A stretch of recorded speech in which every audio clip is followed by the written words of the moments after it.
Hello and welcome to another section of this complete MongoDB course. In this section, we are going to work with geospatial data and we are going to learn how to store and use location-specific data in MongoDB. So in MongoDB, along with different types of values like text, number, boolean, etc., you can also store location-specific data. For example, you can store the location of a restaurant, the location of a hospital, the current location of the user, etc. And this type of data is used in many applications like food ordering app or cab booking app. So if you are working on such app or planning to build such app, you need to know how you can store location specific data. And we call such data as geospatial data. Geospatial data simply means location specific data. So now the question is, how do we store geospatial data? Always remember that whenever we are working with geospatial data or location specific data, we store it in a special JSON format called as GeoJSON. GeoJSON is basically JSON data which also stores the coordinates of a location. So if I have to define GeoJSON, we can say that GeoJSON is a specific format built on top of JSON and it is designed to represent geographic data. It extends JSON by adding a set of specific geometry types to encode geographic features. And GeoJSON makes it ideal for representing geospatial data on maps and other geographic information systems. Now, as I said, GeoJSON is nothing but JSON data which also stores the coordinates of a location. The location can be a single point like the location of hospital or the location of a restaurant, the location of a store, etc. Or it can also be an area like a specific area in a city. For example, here I'm creating a places collection in which I'm trying to insert one document. Now, if you see this document, it is a JavaScript object, but you can also write it like a JSON object. Here we have a name and the value for that name. So just like any JSON object, you can have properties and values in GeoJSON also. And here you can have any number of properties and values. But here there is one specific field which you need to have, and that is this location field, which is going to store the coordinates of the location which you are saving. So here I'm calling this field location, but you can name this field anything. You can call it place, you can call it geography, you can call it LOC, you can call it anything. And to this field, you assign an embedded document. And this embedded document must have two properties, the type property and the coordinates property. And you cannot name it anything. The name should be same. It should be type and the coordinates. The outer field name, in this case location, it can have any name, but it should be assigned with an embedded document where we should have two properties, type and coordinates. And their name should also be type and coordinates. You cannot name it anything. The type stores what type of geographical data we are going to store. Whether we are going to store the location of a single point, like the location of a restaurant or a store, or we are going to store the data of an area in a city. So if we are going to store an area, then the type will be polygon. Or we can also store the direction from one location to another location. There, the type will be line. So based on what type of geographic data we are going to store, we need to specify the type. And based on the type, we need to store the coordinates. So for example, if the type is point, that means we want to store the location data of a single point. In that case, we will store the latitude and longitude of that location. Now here there is one catch. When you are going to store the latitude and longitude, basically this coordinates, it is going to store an array where you need to specify the latitude and longitude. Now whenever we talk about latitude and longitude, always latitude comes first and then the longitude. Even if you go to Google Map and if you want to check the latitude and longitude of a given place, there first it will give you the latitude and then it will give you the longitude. But when we are going to save these latitudes and longitudes in GeoJSON, first we need to specify the longitude and then the latitude. This is very important. In GeoJSON, we always specify the longitude first and then we specify the latitude. This is very important. So when the type is point, we are going to store the latitude and longitude of a single point. When the type is polygon, that means we want to store the location data of an area. So in that case, this coordinates is going to store an array, and in that array, we will have an array of longitudes and latitudes. Because since we want to store the data of an area, there we might need to store multiple coordinates because an area will consist of multiple coordinates, right? And if the type is line, that means there will be two locations whose data we want to save. So again, the coordinates will be an array of two arrays. And in each array, we will store the longitude and latitude of each point. I hope you got the point. So GeoJSON is nothing but JSON data, which also have a special field which stores the location specific data. It stores the type of the location and the coordinates of that location.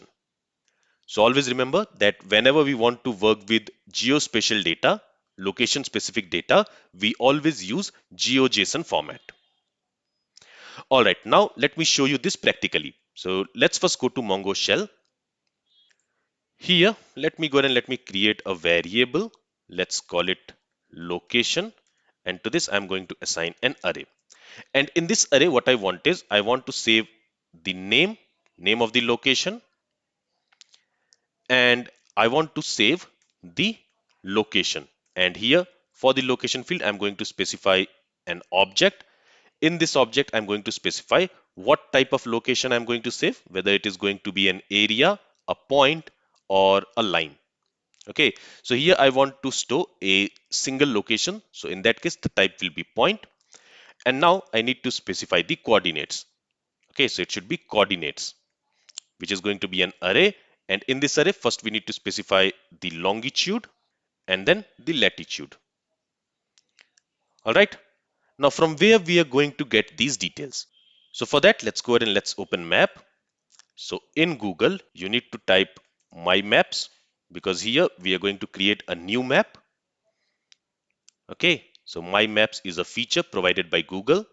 Let's open my maps here. So you can click on this first result. And here we need to click on this create a new map. Okay, now here what I'm going to do is I'm going to search for ISKCON Temple, Bangalore.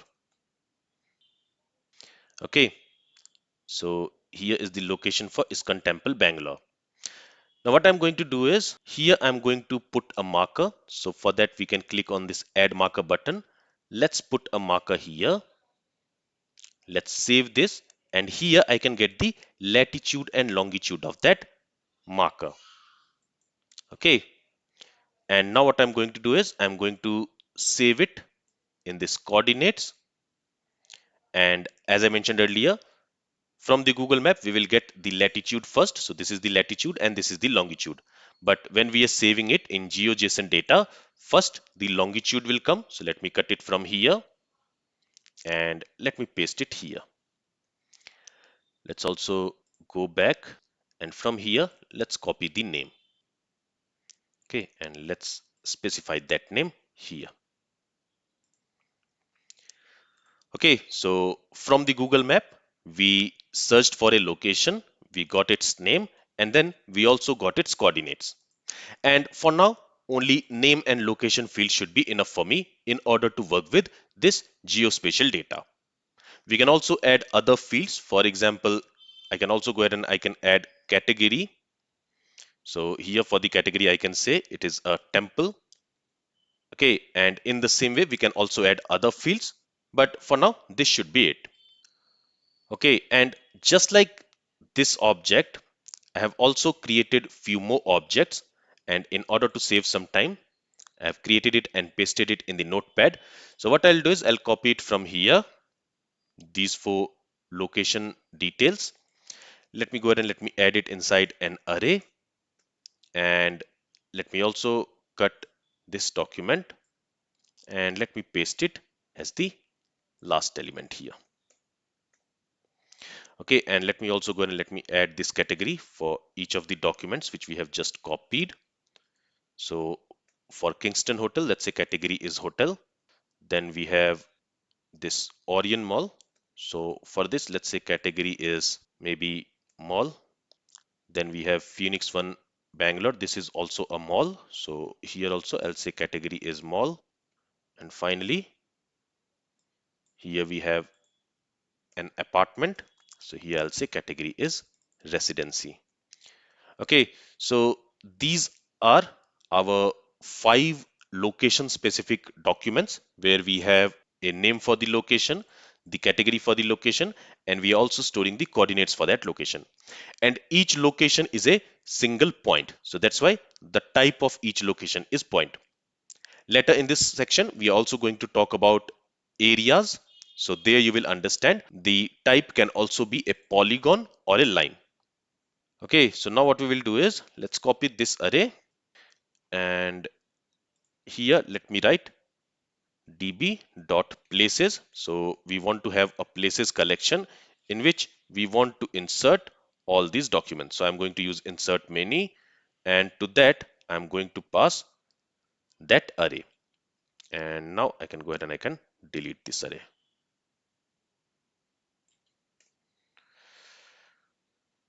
All right. And currently we don't have this places collection. So what MongoDB will do is it will first create this places collection, and inside that it will insert all these documents. So let me copy this command, and let's go ahead and let's run that command. If I press enter, you will see that the 5 documents has been inserted.